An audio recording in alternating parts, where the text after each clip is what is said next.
Chapter 114. Rimuru-sama, thank you very much. Shizu bowed deeply at the entrance of Ingrasha's capital, carrying her belongings along with the children as they prepared for their journey. Rimuru smiled warmly, reaching out to pat her head. Of course, it wasn't that big of a deal. Make sure to return to Seer safely. His smile softened as he recalled when she was first summoned, and their initial meeting. You've sure grown so much. Shizu averted her gaze, her cheeks flushing with a hint of embarrassment. I'm not a kid, I'm already a very old woman, she muttered, feeling self-conscious as Rimuru removed his hand from her head. Ah, but you are to me, Rimuru teased, his tone light. He turned to the two demonesses who would be escorting them. You two, take care of them, all right. Of course, my lord, Carrera replied with a confident nod. We will make sure they arrive safely, Ultima added, her voice firm and reassuring. Seal, who had been watching quietly from the side of Rimuru, glanced at the two demonesses. Make sure to bring them to Ramurus-sama, and give my message to Velgrind, she instructed, her tone calm but authoritative. Yes, Carrera and Ultima spoke in unison, bowing slightly in acknowledgement. Yuki, still standing with them, gave a casual farewell to both his teacher and the children. Make sure to visit me sometime, okay? Yeah, next time we meet, we'll spar, Yuki-san. Kenya shouted, grinning widely. Alice huffed confidently. Next time, we won't lose so easily. Gale and Ryota chuckled at their boasting, while Chloe, in her usual quiet manner, simply smiled softly. I'll make sure to see you soon, Rimuru said with a gentle smile. He glanced around. I'm just going to visit someone who might be getting lonely. Chloe nodded subtly, her expression softening in understanding. Well then, everyone, see you. Rimuru called, waving as the others began to leave. After the farewells, the children, Shizu, and the demonesses set off toward the forest. Rimuru, Seal, and Yuki remained by the gates of the capital, watching them go. Well then, Rimuru-san, I'll be going back to work, Yuki said, turning toward the city. Thank you for saving them. Rimuru nodded in acknowledgement, while Seal, ever silent, remained at his side. Once Yuki's figure was far enough away, Rimuru shifted his gaze toward the path ahead. I like him, he smirked. Meanwhile, in the deepest part of the castle in Lune, the capital of the Holy Empire Lubelios, a woman with white hair groaned as she lay on a sofa. A half-empty glass of wine rested in her hand, and the bottle stood on a small table nearby. Hinata sighed as she observed Luminos's appearance. Luminos-sama, I have something to report. What is it? I'm not in the mood for anything right now. Luminos shifted slightly, glancing at Hinata, though she stayed stretched out on the soft sofa. The West is preparing for war, Hinata began, pausing for a moment to brace herself for Luminos's reaction. They plan on attacking the forest of Jura, and they're asking us to take the front lines. What? Luminos frowned, setting her glass down on the table. She sat up more comfortably. A war with Rimuru? Are those idiots serious? Hinata rubbed her temple. Yes, but this is supposed to happen, so there's no need to worry about it. She reassured Luminos, even though they were trying to stay as close to the original timeline as possible. Though Rimuru had said it was fine if some things diverged, it still felt precarious. Luminos grinned at her words. Ah, right, you did fight with him. She teased, eyes watching Hinata's reaction closely. Yes, Hinata replied, keeping her composure, though she silently glared at Luminos. But that's not the problem. It seems that the luminaries are acting suspiciously. Luminos raised an eyebrow. And this isn't supposed to happen. Hinata shook her head. In the other timeline, the luminaries died during the war with Demon Lord Dagruel. They were still trying to sabotage me, but not in this instance. This is just the butterfly effect of Rimuru's actions showing its consequences. That's not good, Luminos muttered, her brow furrowing as she sank into deep thought. We don't have a reference for what they'll do now. Make sure to keep an eye on them, she added after a moment. Though frankly, they're not that strong, so I doubt we need to be too worried. That's the problem, Hinata said seriously. I believe Granbell is making his move. Luminos sank back into the sofa with a sigh. Ah, so he's finally making his move. He seems to be using the luminaries as representatives of luminism for this war, Hinata continued. They've openly announced our support for it. She emphasized the our part, reminding them of the complexity of their situation. So, we have to waste our nights on this stupid war. Luminos's voice was tinged with frustration. Can't we just make an excuse or something? Or maybe have Rimuru go easy on our nights? That's the best we can do, Hinata agreed. But casualties are inevitable. Then have the incompetent and troublemakers at the very front. Have the useful ones in reserves. Luminos waved her hand dismissively as she suggested the plan. Just then, she suddenly stood up from the sofa, catching Hinata off guard for a moment. However, Hinata quickly sensed the reason for her sudden movement. As they both turned, a gate appeared, and Rimuru and Seal stepped out of it.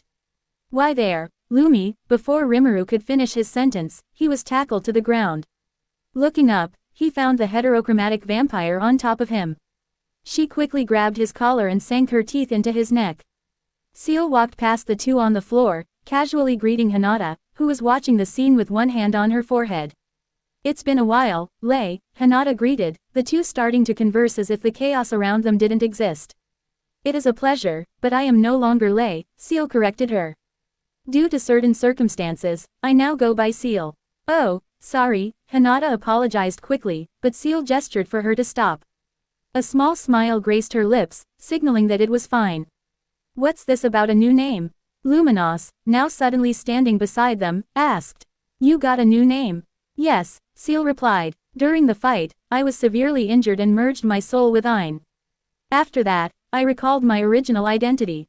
As Seal explained, Hinata glanced to the side and saw Rimuru, now starting to rise, brushing off his clothes.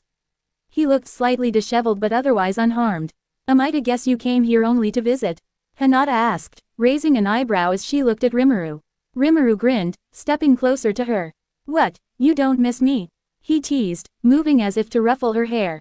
I won't make you any food. Hinata sneered, swiftly pushing his hand away.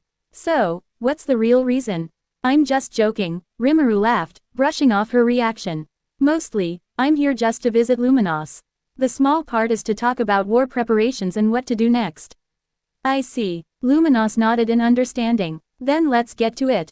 Right, we should talk about the, Hinata began, but then paused, her eyes narrowing as she looked at Luminos. Luminos-sama, where are you dragging him off to? Luminos was holding Rimuru by the hand, pulling him away toward a different direction. Hinata had a sinking feeling about where they were going, and though she didn't want to ask, curiosity got the better of her. I'm just taking him out to eat, Luminos explained, her tone. Teasing, out to eat, Hinata repeated, rolling her eyes. How long will you be eating? Luminos licked her lips, her expression playful. Until I'm satisfied, Hinata let out an exasperated breath.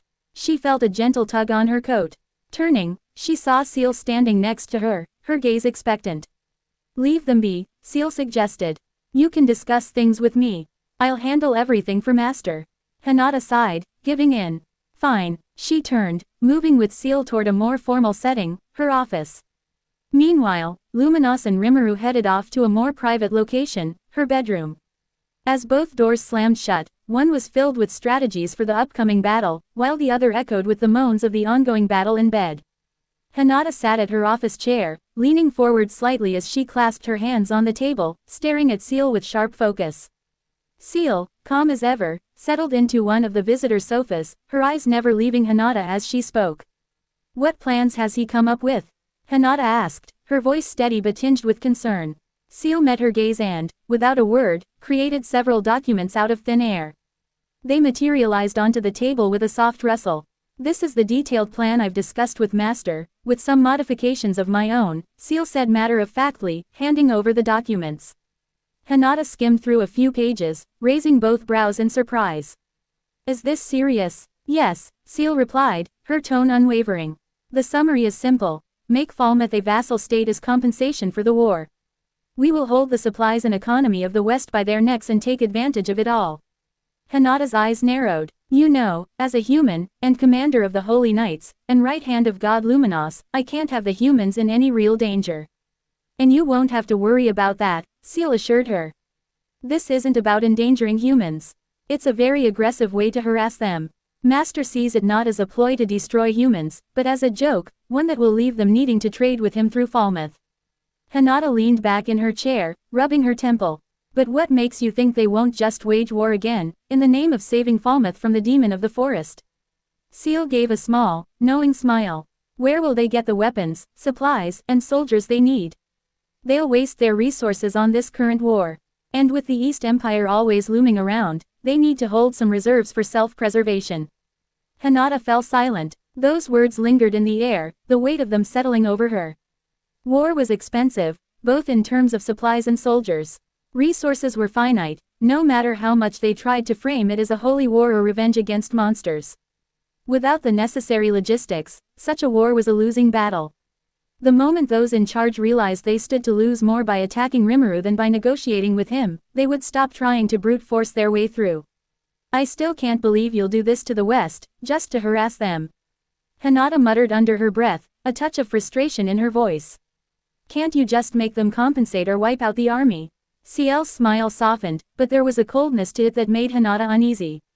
This is only normal. Anyone who dares to disrespect Master, or even attempt to harm him, should suffer the consequences. Hinata stared at her for a moment, her eyes narrowing slightly. I see. Seeing that Hinata had no more to say, Ciel continued, her expression shifting to something more serious. Now that that's over, I have a few things I would like to discuss with you. What is it? Hinata asked, her curiosity piqued.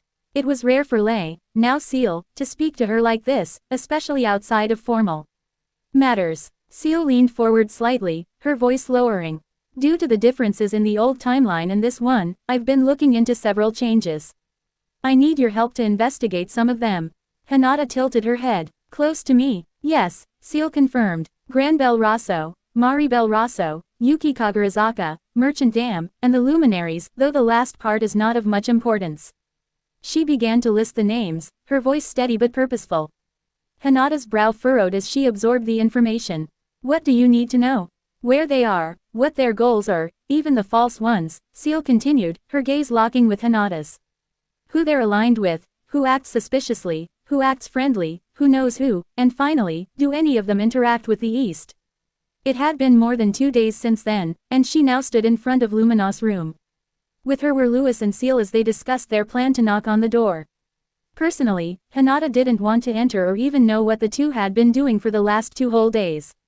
She didn't even want to catch a glimpse if the door had ever been open. Hinata sighed, rubbing her face with her hand. Well then, I'll knock. Wait, Ciel, don't, Hinata's panic was clear as Ciel didn't wait for permission and forcefully opened the door. The fact that the door was locked, reinforced, or even had a barrier installed didn't matter, Ciel simply dispelled everything in her way. Hinata screamed as she caught a glimpse inside the room. Luminos was lying on top of Rimuru, her fangs sunk into his neck as the two were covered by nothing but a thin blanket.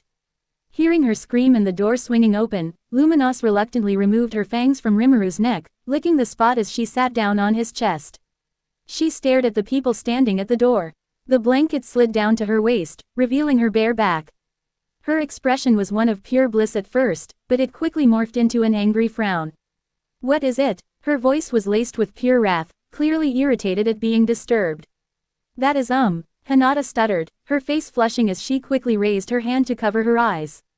I don't, Master, Ciel interrupted, her tone matter of fact, it's been 2 days. We still have many things to do at home. Rimuru, raising his body from the bed, glanced over at Ciel. Yeah, I think we got carried away, he said with a light chuckle, placing a hand on Luminos' cheek. Are you leaving? Luminos asked, her voice turning soft, tinged with sadness. Rimuru smiled at her, though there was a playful edge to his tone. Ciel, could you give me a little more time? I'll get up soon. Of course. Ciel nodded, stepping back and closing the door behind her with a soft click.